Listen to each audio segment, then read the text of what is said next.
Praise the lord. మన ప్రభువును ప్రియరక్షకుడైన యేసుక్రీస్తు వారి అతి ప్రశస్తమైన నామంలో మీ అందరికీ ఉదయకాల శుభాభివందనములు తెలియజేస్తా ఉన్నాను. ఈ దినము కొరకు ఏర్పాటు చేయబడిన పాత నిబంధన పాఠ్యభాగము ప్రవక్త అయిన యెషయా గ్రంథము 54వ అధ్యాయము 14వ వచనము. నీవు నీతి గలదానివై స్థాపింపబడదువు, నీవు భయపడనక్కరలేదు, బాధించువారు నీకు దూరముగా నుందురు.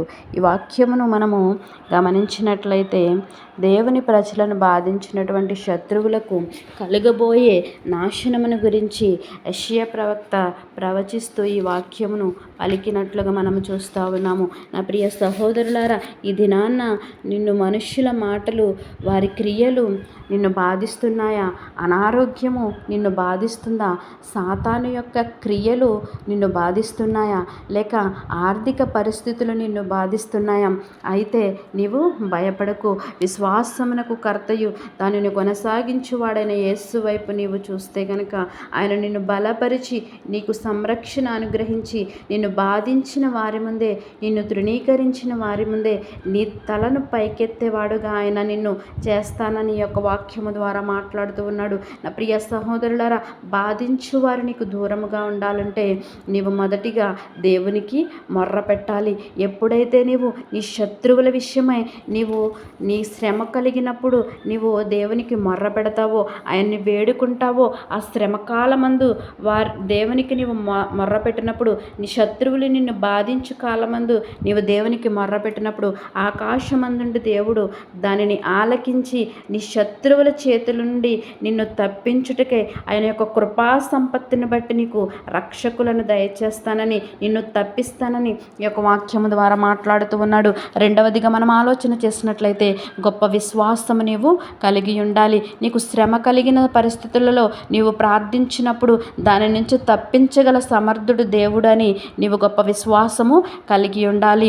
నీకు అనారోగ్య పరిస్థితులలో నేను స్వస్థపరచగలవాడ దేవుడని నీవు గొప్ప విశ్వాసము కలిగి ఉండాలి. నీ ఆర్థిక పరిస్థితుల నుంచి నేను తప్పించేవాడు నీ దేవుడని నీవు విశ్వాసము కలిగి జీవించాలి. మూడవదిగా మనం ఆలోచన చేసినట్లయితే నీతి న్యాయములను అనుసరించి నీవు జీవించాలి. ఎవరైతే నీతి న్యాయములను అనుసరించి జీవిస్తారో వారిని బాధించు వారి చేతిలో నుంచి ఆయన తప్పిస్తాడంట. వారిని బాధించేవారు ఎవరైనా ఉంటే వారిని విడిచిపెట్టి వెళ్ళేలాగా వారిని చేస్తానని ఈ యొక్క వాక్యము ద్వారా మాట్లాడుతూ ఉన్నాడు. నా ప్రియ సహోదరులారా, బాధించు వారు నీకు దూరముగా ఉండాలంటే నీవు దేవునికి మొర్ర పెట్టేవారుగా ఉండాలి. గొప్ప విశ్వాసము కలిగేవాడుగా ఉండాలి. నీతి న్యాయములను అనుసరించి నీవు జీవించేవాడుగా ఉండాలి. నీవు నీతి గలదానివై నీవు స్థాపింపబడినప్పుడు నీవు ఏ విషయానికి భయపడనక్కరలేదని, బాధించువారు నీకు దూరముగా ఉంటారని, భీతి నీకు దూరముగా ఉంటుందని, అది నీ దగ్గరకు రానేరదని దేవుడు ఈ యొక్క వాక్యము ద్వారా మాట్లాడుతూ ఉన్నాడు. నా ప్రియ సహోదరులారా, దేవుడు నీకు తోడుగా ఉంటే కనుక, ఆయన నిన్ను బలపరిస్తే కనుక, ఆయన నీకు సంరక్షణ అనుగ్రహిస్తే కనుక ఎటువంటి భయము భీతి నీకు దగ్గరగా రాదంట. అవి నీకు దూరముగా ఉంటాయని నీ యొక్క వాక్యము ద్వారా దేవుడు మాట్లాడుతూ ఉన్నాడు. నా ప్రియ సహోదరులారా, దేవుడు మనల్ని సంరక్షిస్తే బాధించేవారు కానీ, మనకు అనారోగ్యము కానీ, ఆర్థిక పరమైన పరిస్థితులు వచ్చినప్పటికీ కూడా వాటి నుంచి మనము బయటకు రాగల శక్తిని, సామర్థ్యాన్ని దేవుడు మనకు అనుగ్రహిస్తాడు. నా ప్రియ సహోదరులారా, నిన్ను బాధించిన వారి ముందే, నిన్ను తృణీకరించిన వారి ముందే ఆయన నీ తల పైకెత్తేవాడిగా చేస్తానని, నీ శత్రువుల ఎదుట నీకు భోజనము సిద్ధపరుస్తానని ఈ యొక్క వాక్యము ద్వారా మాట్లాడుతూ ఉన్నాడు. నా ప్రియ సహోదరులారా, నిన్ను బాధించు వారు నీకు దూరముగా ఉండేటటువంటి కృపను పరిశుద్ధాత్మ దేవుడు నీకు అనుగ్రహించునుగాక. తలలు వంచి ప్రార్థనలు ఏకీభవించవలసిందిగా కోరుచున్నాను. మహోన్నతుడును మహాగణుడైన మా ప్రియ పరలోకపు తండ్రి, నీ ఘనమైన శ్రేష్టమైన నామానికి లెక్కలేని వేలాది స్తుతులు స్తోత్రములు చెల్లిస్తా ఉన్నాము ప్రభువా. అయా, ఈ ఉదయ కాలాన తండ్రి, మమ్మల్ని బాధించు వారు మాకు దూరముగా ఉండాలంటే ప్రభువా, అయా మేము ఏ విధముగా జీవించాలో నీ వాక్యము ద్వారా మాతో మాట్లాడినందులకు నీకు స్తోత్రములు తండ్రి.